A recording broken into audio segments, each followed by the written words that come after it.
আমি এখানে স্মরণ করি আমার সেই ভাই, যেই ভাই গণতন্ত্রের জন্য, দেশের স্বার্থ রক্ষার জন্য আমাদের মাঝ থেকে হারিয়ে গেছেন। ওই যে লুনা ভাবি বসে আছেন, সেই লুনা ভাবির স্বামী, তার সন্তানদের পিতা ইলিয়াস আলী আমাদের মাঝে নাই। কোথায় তাও জানি না। এই জন্যই এখানে আসলে আমরা অন্তত তাকে মনে করার চেষ্টা করি। সেই মিনার সহ আরো কয়েকজন যারা গুম হয়ে গিয়েছিল, মনে আছে আপনাদের সেই সময়? আরো শ্রদ্ধার জন্য আসি যে এই 24 সালে, তারও আগে 15 বছর এই সিলেটে আমাদের বহু নেতা কর্মী ভাই তারা গণতন্ত্রের জন্য বুকের রক্ত রাস্তায় ঢেলে দিয়েছে। হাজার হাজার মানুষ, তাদের বিরুদ্ধে মিথ্যা মামলা হয়েছে। আমাদের নেতাদেরকে এখানে বসে আছে, তাদের অনেককে পায়ে হাতে বেরি লাগিয়ে মাসের পর মাস তাদেরকে কারাগারে বন্দী করে রেখেছে। এই সিলেটে 2024 সালে প্রায় 19 জন না 20 জন বোধ হয়, না কতজন?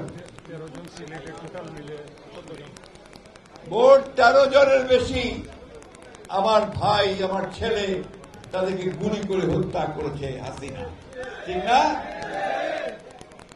আমরা লড়াই করছি, সংগ্রাম করছি আমার অধিকারের জন্য, আমার ভোটের অধিকারের জন্য, গণতন্ত্রকে প্রতিষ্ঠা করবার জন্য। সেই লড়াইয়ে যারা সঙ্গী ছিলেন তাদেরকে শ্রদ্ধা জানাতে আমরা সিলেটে এসেছি। বন্ধুগণ, মালিক ভাইকে ধন্যবাদ জানাতে চাই। মালিক ভাই শুধু আজকে এই সভার সভাপতি না, মালিক ভাই যুক্তরাজ্য বিএনপির সভাপতি। না, শুধু তাই না, ভুল। তিনি দীর্ঘ 15-16 বছর ধরে এই বিএনপি ঝান্ডা তুলে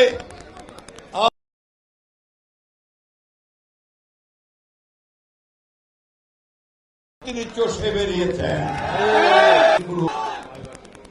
তাই উনি যখন আমন্ত্রণ জানালেন, আমার চেয়ারম্যান মহোদয় যখন আমাকে বললেন যে হ্যাঁ যেতে পারেন, তখন আমি আপনাদের নেতাদের সঙ্গে কথা বলেছি। আমি সালামের সঙ্গে কথা বলেছি, কামিল সাহেবের সঙ্গে কথা বলেছি, আমি এখানে গৌসের সঙ্গে কথা বলেছি, মুক্তাদির সাহেবের সঙ্গে কথা বলেছি যে আমি এই মিটিং এ আসতে চাই, কারণ আমার অন্তর থেকে টান আসছে এই মিটিং এ আসার জন্য। আমি আরেকজনকে দেখে খুব খুশি হলাম, মোহিত ভাইকে। আমাদের মোহিত ভাইয়ের সঙ্গে সম্পর্ক আমাদের দীর্ঘদিনের। আন্তর্জাতিক সম্পাদক হিসেবে তার সঙ্গে আমি নিজেও বহু ইউরোপের দেশে দেশে ঘুরেছি। বন্ধুগণ, এমনি হঠাৎ করেই এই হাসিনা পালায় নাই। বহুদিনের সংগ্রাম, বহু মানুষের ত্যাগ শিকার, বহু মানুষের রক্ত, বহু মাথার কান্না, সব মিলিয়ে এই আমরা ফ্যাসিবাদ মুক্ত হয়েছি, তাই না? এখন এই ফ্যাসিবাদ মুক্ত হলাম, ঠিক আছে, এখন করবোটা কি? আমরা তো বলেছি এই লড়াইটা হচ্ছে আমাদের গণতন্ত্রের লড়াই। অর্থাৎ আমরা বাংলাদেশে একটা গণতান্ত্রিক রাষ্ট্র প্রতিষ্ঠা করতে চাই, যেখানে সবার অধিকার পূর্ণ করা হবে, ভোট দিতে পারবে মানুষ, যেখানে কথা বলতে পারবে, বাক স্বাধীনতা থাকবে, যেখানে আমার ছেলেরা যারা এখন কাজ পায় না তারা কাজের সুযোগ পাবে, আমাদের মহিলারা তাদের নিরাপত্তা নিশ্চিত করা হবে, তারা কাজের সুযোগ পাবে, আমাদের ছেলেরা লেখাপড়ার সুযোগ পাবে, আমাদের মা বোনেরা তাদের সন্তানদেরকে চিকিৎসা করানোর হাসপাতাল পাবে। এইরকম একটা রাষ্ট্র, এইরকম একটা দেশ আমরা চাই, তাই না? সেই দেশ তৈরি করার জন্য আমরা নতুন করে সংগ্রাম শুরু করেছি। আর আমাদের এই সংগ্রাম, আমাদের যুদ্ধ, তার নেতা হচ্ছেন আমাদের তরুণ নেতা তারেক রহমান সাহেব। আমাদের নেত্রী দেশনেত্রী বেগম খালেদা জিয়া, তিনি দীর্ঘকাল আমাদেরকে নেতৃত্ব দিয়েছেন। এখন অসুস্থ অবস্থায় বসে তিনি আমাদেরকে পরামর্শ দেন আপোষহীন গণতন্ত্রকে প্রতিষ্ঠা করার জন্য। আমরা সেই দল, যেই দল এই দেশে স্বাধীনতার ঘোষণা করেছিল তার প্রতিষ্ঠাতা শহীদ প্রেসিডেন্ট জিয়াউর রহমান। আমরা সেই দল, যে দলের প্রতিষ্ঠাতা এখানে বহুদলীয় গণতন্ত্রের প্রবর্তন করেছিল। আওয়ামী লীগ বড় বড় কথা বলে, শেখ মুজিব তো একদলীয় শাসন ব্যবস্থা আকসার করেছিল, মানুষের সব অধিকার কেড়ে নিয়েছিল, পত্র পত্রিকা বন্ধ করে দিয়েছিল। এই যে আজকে অসংখ্য মিডিয়া দেখতে পাচ্ছেন, এই মিডিয়া সব বন্ধ করে দিয়েছিল। শুধু চারটা থাকবে, তার বেশি থাকবে না। মানুষের মৌলিক অধিকারগুলোকে হরণ করে দিয়েছে, আমার সুযোগ সুবিধা বন্ধ করে দিয়েছে। সেই অবস্থা থেকে শহীদ প্রেসিডেন্ট জিয়াউর রহমান বহুদলীয় গণতন্ত্রকে ফিরিয়ে নিয়ে এসে মানুষের বাক স্বাধীনতাকে ফিরিয়ে দিয়ে, কথা বলার স্বাধীনতাকে ফিরিয়ে দিয়ে, সংবাদপত্রের স্বাধীনতাকে ফিরিয়ে দিয়ে নতুন সুযোগ সৃষ্টি করেছিলেন, অর্থনীতিকে খুলে দিয়েছিলেন। প্রতিযোগিতা করা যাবে। এই যে ভাইয়া, ও ভাইয়া, আপনি আসবেন, একটু বক্তৃতা করেন। সমস্যা, আমরা কেউ ধৈর্য ধরতে পারি না। এই কয়েকটা মিনিট ধৈর্য ধরেন, অনেক ধৈর্য ধরছেন গরমের মধ্যে। এত দূর থেকে আসছি, ঢাকা থেকে, দু একটা কথা বলে না গেলে আমারও খারাপ লাগবে, তাই না? মালিক ভাইয়েরও খারাপ লাগবে, আপনাদেরও খারাপ লাগবে, আমার ভাই গৌসেরও খুব খারাপ লাগবে। পিটিয়ে পিটিয়ে ওর শরীর জর্জরিত করে দিয়েছে হাসিনা সরকার। বেড়ি হাতে পায়ে বেড়ি দিয়ে আটকে রাখত। এই অত্যাচার নির্যাতন সহ্য করে আমরা আজকে এই জায়গায় এসেছি। বন্ধুদের সামনে আমাদের একটাই কথা, আমরা একটা গণতান্ত্রিক বাংলাদেশ চাই। আমরা আমাদের তরুণ যাচ্ছে, যুবক যাচ্ছে, তাদের কর্মসংস্থান সৃষ্টি করতে চাই।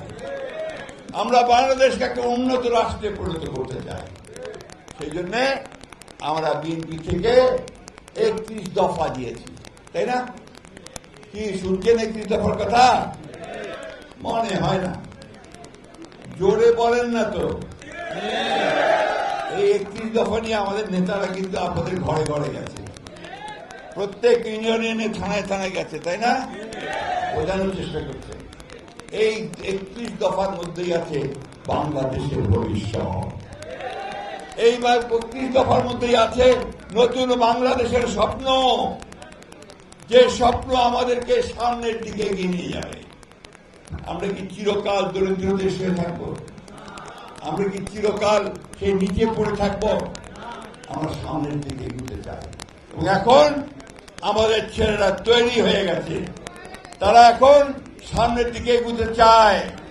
সেই জন্যই বিএনপিকে সেই দায়িত্ব নিতে হবে, যে সেই নেতৃত্ব দিতে হবে, যে নেতৃত্বের মধ্যে দিয়ে একটা নতুন বাংলাদেশ আমরা তৈরি করতে পারি। বন্ধুগণ, আমরা সেই বাংলাদেশ দেখতে চাই যে বাংলাদেশের স্বপ্ন শহীদ প্রেসিডেন্ট জিয়াউর রহমান দেখেছিলেন, যে বাংলাদেশের স্বপ্ন নিয়ে তিনি খাল কেটেছিলেন গ্রামে গ্রামে গিয়ে, যে বাংলাদেশের স্বপ্ন নিয়ে তিনি সমস্ত মানুষের মধ্যে গান গেয়ে বেরিয়েছিলেন। সেই স্বপ্ন দেখতে চাই, যে স্বপ্ন আমাদের নেত্রী গ্রামে গ্রামান্তরে চারণ কবির মতো গান গিয়ে, গণতন্ত্রের গান গিয়ে মানুষকে উজ্জীবিত করেছিলেন।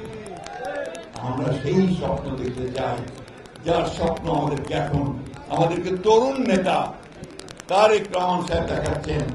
একটা আসুন আমরা সবাই মিলে একটা নতুন বাংলাদেশ গড়ে তুলি। সহজে হবে না, তার শত্রু অনেক, বাধা দিতে চায়, আটকাতে চায়, দেরি করতে চায়। আমাদেরকে সেগুলোকে কাভার করে দিতে হবে, আমাদেরকে পার হতে হবে। আমি পরিষ্কার করে বলতে চাই, সরকারকে বলতে চাই, অন্যান্য রাজনৈতিক দলগুলোকে বলতে চাই, যত নির্বাচনের দেরি হবে তত বাংলাদেশ পিছিয়ে যাবে। বিনিয়োগ আসবে না, ইনভেস্টমেন্ট হবে না, আমার ছেলেদের জব অপরচুনিটি তৈরি হবে না, আমার মায়েরা মেয়েরা আরো বেশি নিরাপত্তা হারাবে।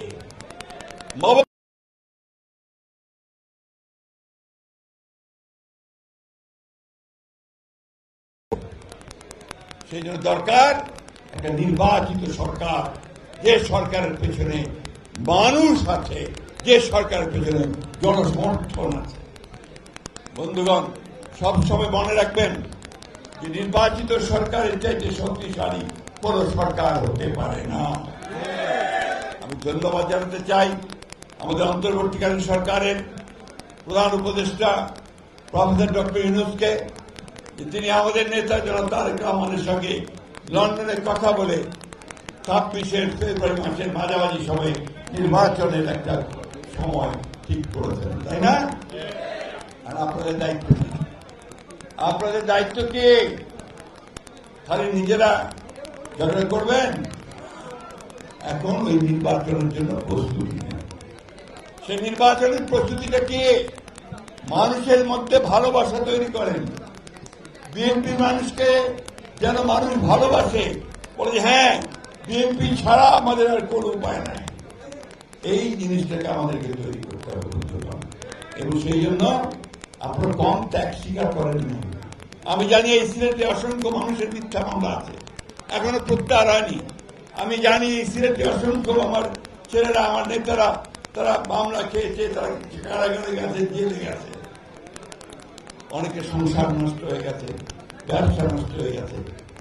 স্বপ্ন তো আমাদের একটা আছে, সেই স্বপ্ন হচ্ছে যে আমরা একটা নতুন বাংলাদেশ করব যেখানে এই সমস্ত অন্যায় হবে।